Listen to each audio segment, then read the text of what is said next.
Hello and welcome to the YouTube channel of Friends House. Today we have latest writing task 2.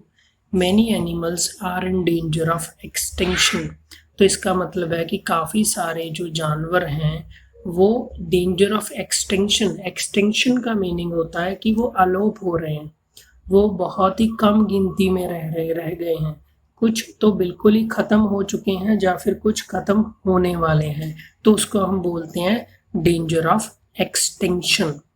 Some people say only animals that are useful to humans should be protected. कुछ लोग कहते हैं कि सिर्फ वही जानवर जो humans के लिए, जो इंसानों के कुछ काम आ सकते हैं, उन्हीं को ही बचा के रखना चाहिए, उन्हीं को ही पालन पोषण करना चाहिए, प्रोटेक्ट करना चाहिए। अभी आपका क्वेश्चन है to what extent do you agree और डिसएग्री।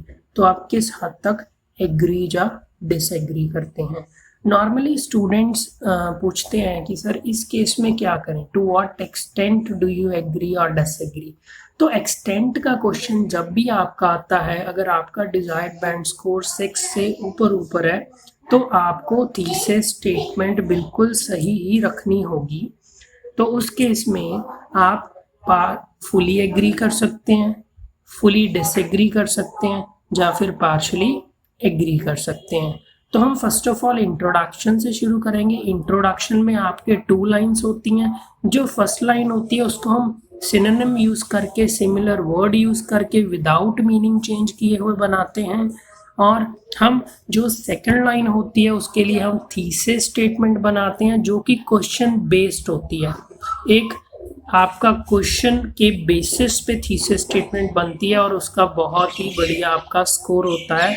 लाइक आपको बोथ व्यूज के लिए दिया गया है, व्हाट एक्सटेंट के लिए दिया गया है, प्रॉब्लम सॉल्यूशन दिया गया है, रीजन ऐसे दिया गया है, एक्सप्लेनेशन ऐसे दिया गया है। तो इन सब के लिए आपकी थीसिस स्टेटमेंट डिफरेंट होगी। और अगर आप 6+ बैंड स्कोर डिजायर करते हैं तो थीसिस स्टेटमेंट आपकी सही होनी ही चाहिए। तो हम देख रहे हैं, पहले सिनोनिम को देखेंगे। मैनी एनिमल्स के लिए हम यूज करेंगे a number of species of animals. तो ये आप एक advance level of grammar collocation को यूज कर रहे हैं। And please take into consideration, इस चीज को आप नोट कीजिए कि अ नंबर ऑफ जब भी लगेगा उसके बाद आपके नाउन के बाद एस लगेगा। जैसे कि यहाँ पे स्पीशी था तो हमने बना दिया species. Are in danger of, अभी फिर वर्ड टू वर्ड हमें नहीं करना है पैराफ्रेज, हम एडवांस लेवल वोकैबुलरी शो कर सकते हैं स्ट्रक्चर को भी चेंज करके। जैसे कि यहाँ पे लिया गया है आर इन डेंजर ऑफ, तो हमने बना दिया are on the verge of, मतलब कि वो होने वाले हैं, बहुत ही नज़दीक है ये काम। एक्सटिंक्शन का मतलब होता है एक्सटिंक्ट हो जाना, अलोप हो जाना, खत्म हो जाना, वजूद ना रहना। सम पीपल के लिए हम यूज कर सकते हैं अ सर्टेन क्लास ऑफ पीपल। तो फर्स्ट ऑफ ऑल हम इंट्रोडक्शन को ले लेंगे। हम इंट्रोडक्शन की फर्स्ट लाइन को बनाएंगे। It is true that a number of species of animals are on the verge of becoming extinct. तो ये सही है कि स्पीशीज है जो एनिमल की, वो अभी एक्सटिंक्ट होने वाली हैं, उनका वजूद खत्म होने की तागार पर है। And a certain class of people hold the belief system that, और कुछ लोग सोचते हैं we need to protect only दो स्पीशीज, तो हमें सिर्फ उन्हीं स्पीशीज को ही, उन्हीं एनिमल्स को प्रोटेक्ट करना चाहिए जो कि that render any type of utility. तो वो जो हमारे काम आता है उसको बोलते हैं हम कि जो हमारे लिए यूटिलिटी रेंडर करे। रेंडर होता है देना। तो अभी हम नेक्स्ट लाइन जो कि आपकी थीसिस स्टेटमेंट होगी उसको रिव्यू करेंगे। तो इस केस में आपका क्वेश्चन था to what extent do you agree और डिसएग्री। मैंने आपको 3 ऑप्शंस दिए थे। फर्स्ट ऑफ ऑल आप ब्रेनस्टॉर्मिंग कर लें, आप अपने 3 पॉइंट्स को डेवलप कर लें, इलाबोरेट कर लें। तो इलाबोरेट करने के लिए मैंने अलग से वीडियो डाला, उसका लिंक मैं यहाँ पे डाल दूंगा। और इस केस में आप या तो फुली एग्री कर सकते थे, फुली डिसएग्री कर सकते थे, या फिर आप पार्शली एग्री कर सकते थे, जो कि हमने यहाँ पे किया है। तो हमारी थीसिस स्टेटमेंट बन गई, in my opinion I partially agree with the given statement. तो मेरे मुताबिक मैं पार्शली एग्री करता हूँ, कुछ मैं थोड़ा सा इसके हक में हूँ, थोड़ा सा मैं इसके उल्ट भी हूँ।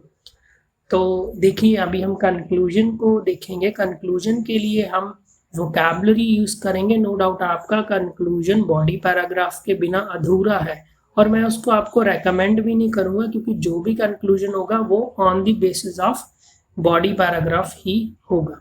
इम्पॉसिबल मतलब कि जो हो ना सके, जो पॉसिबल ही ना हो। टू एंश्योर मतलब पक्का करना। प्रोटेक्शन फॉर, तो ये जो प्रोटेक्शन मतलब सुरक्षा किसके लिए।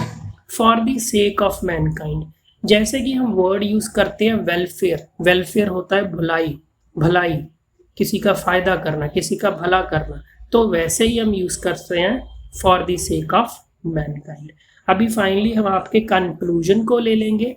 मैं आपको रेकमेंड करूंगा आप इसको ब्रीफ रखें, not more than 60 to 70 words, और आप यहाँ पे सेंटेंस स्ट्रक्चर के ज़्यादा एक्सपेरिमेंट्स ना करें, वो आप बॉडी पैराग्राफ के लिए रखें, ना कि आप कंक्लूजन के लिए। तो हम देखेंगे in conclusion, while it is impossible to ensure protection for all animals by humans, I still believe that for the sake of mankind it should be done to the maximum extent।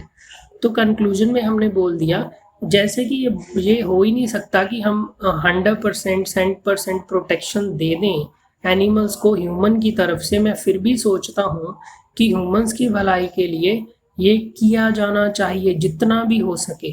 तो हम एक बार फिर से आपका introduction और conclusion को review कर लेंगे बेटर अंडरस्टैंडिंग के लिए। आपका क्वेश्चन है, many animals are in danger of extinction. Some people say only animals that are useful to humans should be protected. To what extent do you agree or disagree? अभी आपका introduction है. It is true that a number of species of animals are on the verge of becoming extinction, and a certain class of people hold the belief system that we need to protect only those species that render any type of utility. तो इस case में आपका एक ही sentence में introduction की first line पूरी होगी, और आपने यहाँ पे कॉम्प्लेक्स कंपाउंड सेंटेंस सक्सेसफुली बना लिया, जो कि सबसे डिफिकल्ट टाइप होती है। और आपने शो कर दिया कि ग्रामेटिकल रेंज एंड एक्यूरेसी में आप एक हायर बैंड स्कोर डिजर्व करते हैं। In my opinion I partially agree with the given statement. तो मेरे मुताबिक मैं पार्शली एग्री करता हूँ। इंट्रोडक्शन आपका कंप्लीट हो गया। कंक्लूजन, इन कंक्लूजन, तो नॉर्मली इस पे भी बच्चे विवाद करते हैं कि हम ऑल इन ऑल क्यों ना यूज करें, इन कंक्लूजन टू कंक्लूड क्यों ही यूज करें। मैं हमेशा सजेस्ट करता हूँ आप इनफॉर्मल लैंग्वेज जैसे कि idiomatic language, all in all आपका इडियम है। स्पीकिंग के लिए मैं खुद स्टूडेंट्स को रेकमेंड करता हूँ, बट राइटिंग के लिए उसको नहीं यूज करना चाहिए अगर आप एक अच्छा बैंड स्कोर हासिल करना चाहते हैं। While it is impossible to ensure protection for all animals by humans, I still believe that for the sake of mankind it should be done to the maximum extent। तो ये भी आपका एक complex sentence बन गया। Okay, don't forget to like, subscribe and share friends also।